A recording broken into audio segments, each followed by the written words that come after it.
ওম শান্তি ৭/২/২০২৫ মুরলি। বাবা বলছেন, মিষ্টি বাচ্চারা, তোমাদেরকে চলতে ফিরতে স্মরণ করার অভ্যেস করতে হবে। জ্ঞান আর যোগ এই দুটো মুখ্য জিনিস রয়েছে। যোগ মানে হলো স্মরণ করা। প্রশ্ন: বুদ্ধিমান বাচ্চারা কোন কথাটা কখনো মুখে উচ্চারণ করবে না? উত্তর: বুদ্ধিমান বাচ্চারা কখনোই বলবে না যে আমাকে যোগ শেখাও। বাবাকে স্মরণ করতে কি শেখাতে হয়? এই পাঠশালা তো পড়ার জন্য আর পড়ানোর জন্য। এমন নয় যে স্মরণ করার জন্য বিশেষভাবে বসতে হবে। তোমাদেরকে কাজ করতে করতে স্মরণ করার অভ্যেস করতে হবে। ওম শান্তি। এখন আত্মাদের বাবা বসে আত্মারূপী বাচ্চাদেরকে বোঝাচ্ছেন। বাচ্চারা জানে যে আত্মিক পিতা এই রথের দ্বারা আমাদেরকে বোঝাচ্ছেন। যেহেতু আমরা তাঁর সন্তান, তাই বাবাকে কিংবা কোনো ভাই অথবা বোনকে যোগ শেখাতে বলা ঠিক নয়। তোমরা তো আর ছোট বাচ্চা নয়। তোমরা জানো যে মুখ্য হলো আত্মা, যেটা অবিনাশী, শরীর বিনাশী। সুতরাং আত্মার গুরুত্বই অধিক। যখন মানুষ অজ্ঞান অবস্থায় থাকে তখন কারোর এই জ্ঞান থাকে না যে আমরা আসলে আত্মা। এই শরীরের দ্বারা কথা বলি। দেহ অভিমানের বশীভূত হয়ে বলে যে আমি এটা করছি। তোমরা এখন দেহী অভিমানী হয়েছ। তোমরা জানো যে আত্মাই বলছে আমি এই শরীরের দ্বারা কথা বলি, কাজ করি। আত্মা হলো পুরুষ। বাবা বলছেন, এই কথাটা প্রায়ই শোনা যায় যে আমাকে যোগ শেখাও।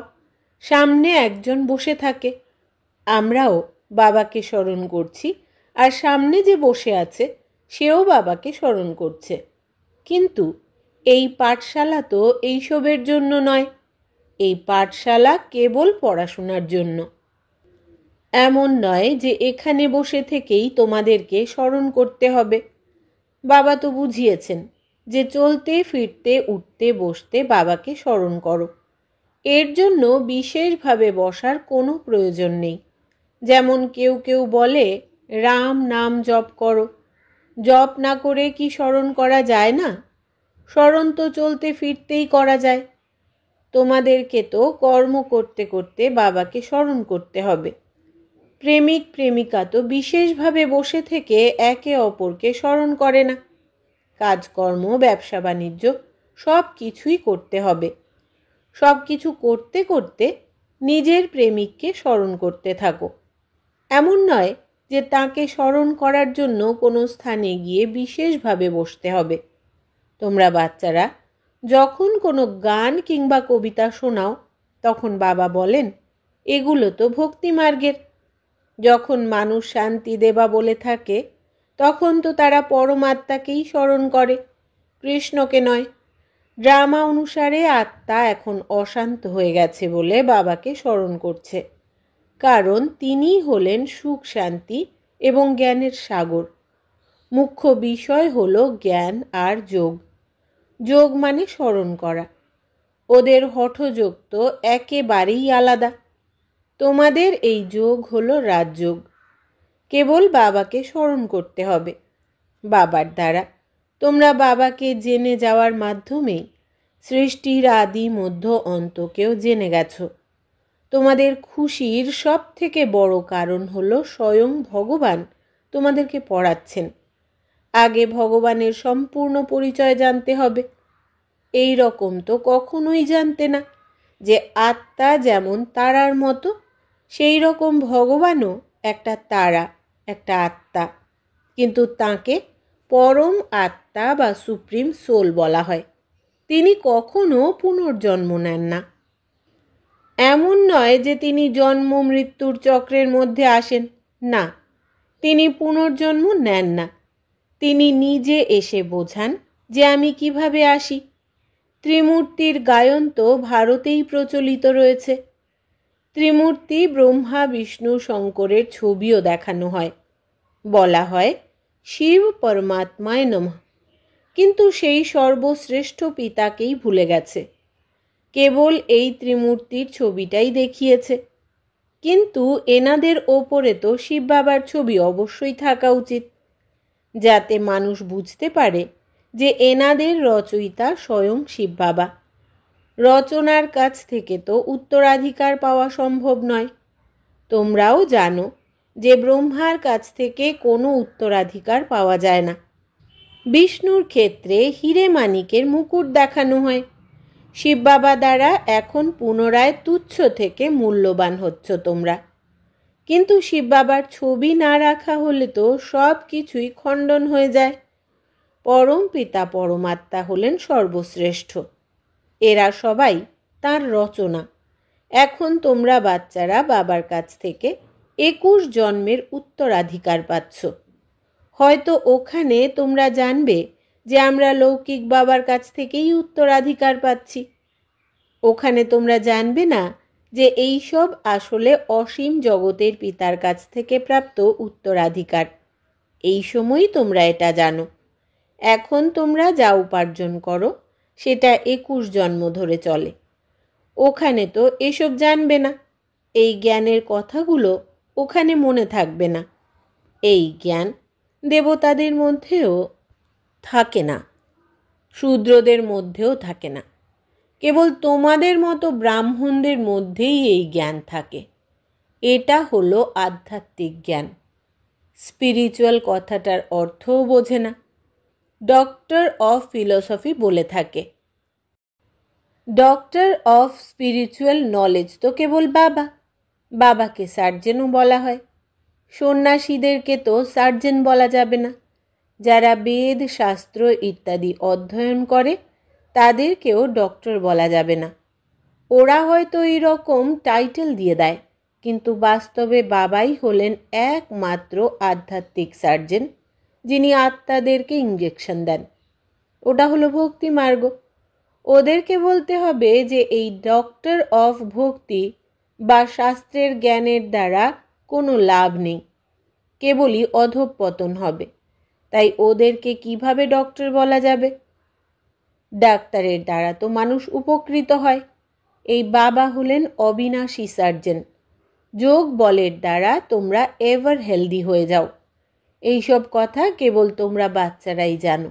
দুনিয়ার মানুষ তো কিছুই জানে না। ওনাকেই অবিনাশী সার্জেন বলা হয়। আত্মাদের মধ্যে যত বিকারের খাদ জমেছে সেগুলো পরিষ্কার করে পতিতদেরকে পবিত্র বানানোর শক্তি তো বাবার মধ্যেই রয়েছে। কেবল বাবাই হলেন সর্বশক্তিমান পতিত পাবন। কোনো মানুষকে সর্বশক্তিমান বলা যাবে না। বাবা কোন শক্তির পরিচয় দেন? সবাইকে নিজের শক্তির দ্বারা সদ্গতি দিয়ে দেন। তাকেই ডক্টর অফ স্পিরিচুয়াল নলেজ বলা যাবে। অনেক মানুষই ডক্টর অফ ফিলসফি হয়, কিন্তু স্পিরিচুয়াল ডক্টর কেবল একজনই। বাবা এখন বলছেন, নিজেকে আত্মা অনুভব করে কেবল আমাকে অর্থাৎ নিজ পিতাকে স্মরণ করলেই তোমরা পবিত্র হয়ে যাবে। আমি তো পবিত্র দুনিয়া বানানোর জন্যই এসেছি। এরপরেও তোমরা কেন পতিত হচ্ছ? পবিত্র হও, পতিত হও না। সকল আত্মাদের প্রতি বাবার নির্দেশ হলো, ঘর গৃহস্থের থেকেও কমল পুষ্পের মতো পবিত্র হও। বালব্রহ্মচারী হলেই পবিত্র দুনিয়ার মালিক হয়ে যাবে। এতগুলো জন্ম ধরে যত পাপ করেছ, এখন আমাকে স্মরণ করলে সেগুলো সব ভস্ম হয়ে যাবে। মূল বতনে তো পবিত্র আত্মারা থাকে, সেখানে কোনো পতিত আত্মা যেতে পারবে না। এটা তো অবশ্যই বুদ্ধিতে রাখতে হবে যে স্বয়ং পিতা আমাদেরকে শিক্ষা দিচ্ছেন। স্টুডেন্ট কি কখনো এরকম বলবে যে আমাকে শেখাও কিভাবে টিচারকে স্মরণ করতে হয়? স্মরণ করা শেখানোর কি কোনো প্রয়োজন আছে? এখানে টিচারের আসনে যদি কেউ নাও বসে তাহলেও কোনো সমস্যা নেই। কেবল নিজের পিতাকে স্মরণ করতে হবে। তোমরা সারা দিন কাজকর্মের মধ্যে থাকো বলে ভুলে যাও, তাই এখানে এইভাবে বসানো হয়। এইভাবে অন্তত 10-15 মিনিট হলেও স্মরণ করো। বাচ্চারা, তোমাদেরকে তো কাজকর্ম করতে করতে স্মরণে থাকার অভ্যেস করতে হবে। অর্ধেক কল্প পরে প্রিয়তমকে পেয়েছো তোমরা। তিনি এখন বলছেন আমাকে স্মরণ করলে তোমাদের মধ্যে থেকে খাদ বেরিয়ে যাবে এবং তোমরা বিশ্বের মালিক হয়ে যাবে। তাহলে কেন তোমরা স্মরণ করবে না? বিয়ে করার সময় স্ত্রীকে শেখানো হয় পতি তোমার ঈশ্বর, গুরু, সব কিছু। কিন্তু তারপরেও তো সে তার আত্মীয়, বন্ধু, গুরু ইত্যাদি অনেকজনকেই স্মরণ করে। সেসব হলো দেহধারীকে স্মরণ করা। ইনি হলেন সকল পতির পতি, ওনাকেই স্মরণ করতে হবে। অনেকে বলে আমাকে যোগ শেখাও, কিন্তু তাতে কি হবে? এখানে যদি কেউ 10 মিনিটও বসে তাহলেও মনে করো না যে সে একরস অবস্থায় বসে আছে। ভক্তিমার্গেও যখন কারোর পূজা করে তখন বুদ্ধি খুব বিচলিত থাকে। যারা নধা অর্থাৎ প্রগাঢ় ভক্তি করে তাদের কেবল দর্শন পাওয়ার ইচ্ছা থাকে, তারা ওই আশাতেই বসে থাকে। যখন কেবল একজনের ভালোবাসাতেই লীন হয়ে যায় তখনই দর্শন পায়। সে হলো নধা ভক্তি। সেই ভক্তি অনেকটা প্রেমিক প্রেমিকার সম্পর্কের মতো। খাওয়া দাওয়া করতে করতেও বুদ্ধিতে স্মরণে থাকে। তাদের মধ্যে বিকারের ভাবনা থাকে না। ওরা শরীরটাকে ভালোবেসে ফেলে, একে অপরকে না দেখে থাকতেই পারে না। বাচ্চারা, বাবা এখন তোমাদেরকে বোঝাচ্ছেন আমাকে স্মরণ করলে তোমাদের বিকর্ম বিনাশ হয়ে যাবে। কিভাবে তোমরা 84 বার জন্মগ্রহণ করেছ? বীজকে স্মরণ করলেই গোটা বৃক্ষ স্মরণে চলে আসে। এটা হলো বিভিন্ন ধর্মের বৃক্ষ। কেবল তোমাদের বুদ্ধিতেই রয়েছে যে ভারত আগে গোল্ডেন এজেড ছিল, এখন আয়রন এজেড হয়ে গেছে। এই ইংরেজি শব্দগুলো যথাযথ, এগুলোর দ্বারা খুব ভালো অর্থ প্রকাশিত হয়। আত্মা প্রথমে সত্যিকারের সোনা থাকে, পরে তার মধ্যে খাদ জমা হতে থাকে। এখন একেবারে নকল হয়ে গেছে। এটাকেই বলা হয় আয়রন এজেড। আত্মা আয়রন এজেড হয়ে যাওয়ার ফলে গয়নাগুলো সেই রকম হয়ে গেছে। এখন বাবা বলছেন আমি হলাম পতিত পাবন, একমাত্র আমাকেই স্মরণ করো। হে পতিত পাবন, তুমি এসো। এইভাবে তোমরা আমাকে ডেকে এসেছো। প্রতি কল্পেই আমি এসে তোমাদেরকে পবিত্র হওয়ার যুক্তি বলে দিই। মনমনা ভব এবং মধ্যাজি ভব, অর্থাৎ স্বর্গের মালিক হও। কেউ কেউ বলে আমার কেবল যোগ করতে ভালো লাগে, জ্ঞান শুনতে এতটা ভালো লাগে না। ওরা যোগ করার পর পালিয়ে যাবে। ওরা বলে আমার যোগ করতেই ভালো লাগে, আমি কেবল শান্তি চাই। বাবাকে তো যেখানে খুশি বসেই স্মরণ করা যায়। স্মরণ করতে করতে তোমরা শান্তিধামে চলে যাবে। এর মধ্যে যোগ শেখানোর কোনো ব্যাপার নেই, কেবল বাবাকে স্মরণ করতে হবে। এমন অনেকেই আছে যারা সেন্টারে গিয়ে আধ ঘন্টা 45 মিনিট বসে থাকে আর বলে আমাকে যোগ শেখাও, অথবা বলবে বাবা আমাকে শান্ত হয়ে বসে থাকতে বলেছেন। কিন্তু বাবা এখানে চলতে ফিরতে স্মরণ করার শিক্ষা দেন, তবে একেবারে না করার থেকে বসে বসে যোগ করা উত্তম। ইচ্ছে হলে সারা রাত বসে থাকো, বাবা বারণ করছেন না। কিন্তু এই রকম অভ্যেস করা ঠিক নয় যে কেবল রাত্রিতেই আমি স্মরণ করব। কাজকর্ম করতে করতে স্মরণ করার অভ্যেস করতে হবে, কিন্তু এটা খুবই কঠিন কাজ। প্রতি মুহূর্তে বুদ্ধি অন্যদিকে চলে যায়। ভক্তি মার্গেও বুদ্ধি অন্যদিকে চলে যায়, তখন নিজেকেই চিমটি কাটে। যারা সত্যিকারের ভক্ত তাদের কথা আলোচনা করে। এখানেও নিজের সাথে কথা বলতে হবে। বাবাকে কেন স্মরণ করিনি? স্মরণ না করলে বিশ্বের মালিক হব কিভাবে? দুনিয়ার প্রেমিক প্রেমিকারা তো একে অন্যের নাম রূপে ফেসে যায়। এখানে তোমরা নিজেকে আত্মা অনুভব করে বাবাকে স্মরণ করো। আমরা আত্মারা তো এই শরীরটা থেকে একেবারে আলাদা। শরীর ধারণ করার জন্য কর্ম করতে হয়। আবার এমনও অনেকে আছে যারা বলে আমি দর্শন করতে চাই, কিন্তু কিসের দর্শন করবে? উনি তো একটা বিন্দু মতো। অনেকে আবার বলে আমি কৃষ্ণকে দর্শন করব। কৃষ্ণের তো ছবিও রয়েছে। এখানে যেটা জড় সেটাকেই চৈতন্য রূপে দেখবে, কিন্তু তাতে লাভ কি? দর্শন করলে তো কোনো লাভ হয় না। বাবাকে স্মরণ করলেই তোমরা আত্মারা পবিত্র হবে। নারায়ণের দর্শন করলে মোটেও নারায়ণ হয়ে যাবে না। তোমরা জানো যে আমাদের লক্ষ্য হলো লক্ষ্মী নারায়ণ হওয়া, কিন্তু পড়াশোনা না করে তো ওই রকম হওয়া সম্ভব নয়। পড়াশোনা করে হুঁশিয়ার হও, প্রজা তৈরি করো, তবেই লক্ষ্মী নারায়ণ হতে পারবে। পরিশ্রম করতে হবে, পাস উইথ অনার হতে হবে, যাতে ধর্মরাজের কাছে শাস্তি পেতে না হয়। এই বিশেষ বাচ্চাও বাবার সাথে রয়েছেন।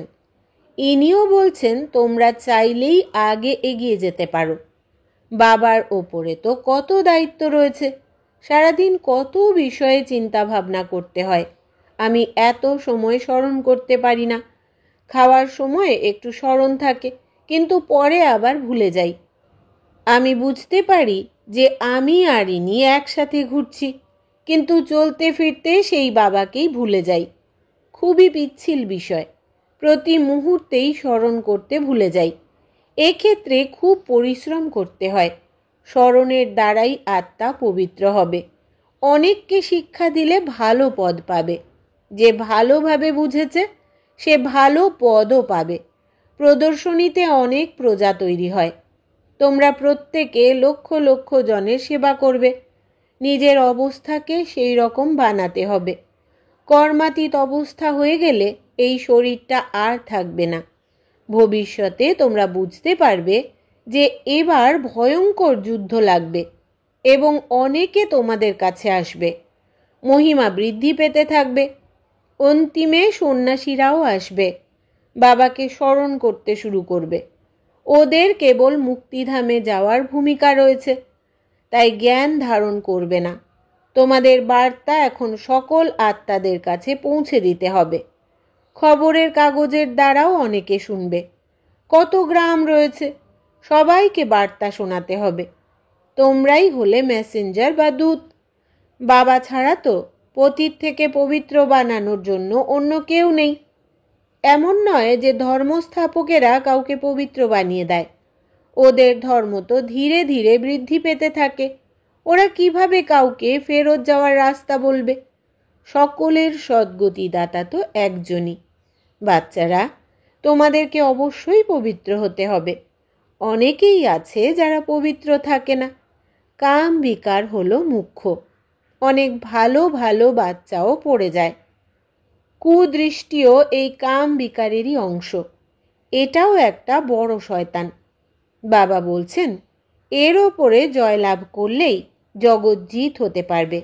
আচ্ছা, মিষ্টি মিষ্টি হারানিধি বাচ্চাদের প্রতি মাতা পিতা বাপদাদার স্নেহ সুমন, স্মরণ, ভালোবাসা আর সুপ্রভাত। আত্মাদের পিতা তার আত্মারূপী বাচ্চাদেরকে জানাচ্ছেন নমস্কার। আমরা আত্মা সন্তানেরা আমাদের আত্মা পিতাকে জানাই স্মরণের স্নেহ সুমন, সুপ্রভাত আর নমস্কার। ধারণার জন্য মুখ্য সার: 1. কাজকর্ম করতে করতে স্মরণে থাকার অভ্যেস করতে হবে। বাবার সাথে যাওয়ার জন্য কিংবা নতুন পবিত্র দুনিয়ার মালিক হওয়ার জন্য অবশ্যই পবিত্র হতে হবে। 2. ভালো পদ পাওয়ার জন্য অনেকের সেবা করতে হবে, অনেককে পড়াতে হবে। মেসেঞ্জার হয়ে সকলের কাছে এই মেসেজ পৌঁছে দিতে হবে। বরদান: স্নেহময় কোলে বসে আন্তরিক সুখ বা সর্বশক্তির অনুভবকারী যথার্থ পুরুষার্থী ভব। বিস্তার: যে যথার্থ পুরুষার্থী তারা কখনো পরিশ্রম বা ক্লান্তির অনুভব করে না, সদা প্রেমে মত্ত থাকে। তারা সংকল্পেও সারেন্ডার হওয়ার কারণে অনুভব করে যে আমাকে বাপদাদা পরিচালনা করছেন। পরিশ্রমের পা দিয়ে নয়, স্নেহের কোলে বসিয়ে পরিচালনা করছেন। স্নেহময় কোলে সর্বপ্রাপ্তির অনুভূতি হওয়ার কারণে তারা কেবল চালিত হয় না, কিন্তু সদা খুশিতে, আন্তরিক সুখে, সর্বশক্তির অনুভবে উঠতে থাকে। স্লোগান: নিশ্চয়রূপী ফাউন্ডেশন পাক্কা থাকলে শ্রেষ্ঠ জীবনের অনুভব শত হয়। নিশ্চয়রূপী ফাউন্ডেশন পাক্কা থাকলে শ্রেষ্ঠ জীবনের অনুভব শতই হয়। আচ্ছা, অব্যক্ত ইশারা: একান্ত প্রিয় হও একতা আর একাগ্রতাকে ধারণ করো। অনেকের মধ্যে একতা তো প্র্যাকটিক্যালে অনেক দেশ, অনেক ভাষা, অনেক রূপ রং, কিন্তু অনেকের মধ্যে থেকেও সকলের হৃদয়ে একতা রয়েছে, তাই না? কেননা হৃদয়ে এক বাবা আছেন, এক শ্রীমত অনুসারে চলছ। অনেক ভাষার মধ্যে থেকেও মনের গীত, মনের ভাষা হলো এক। আচ্ছা, আজকের সমান হচ্ছে আমি সুখ স্বরূপ আত্মা। ওম শান্তি।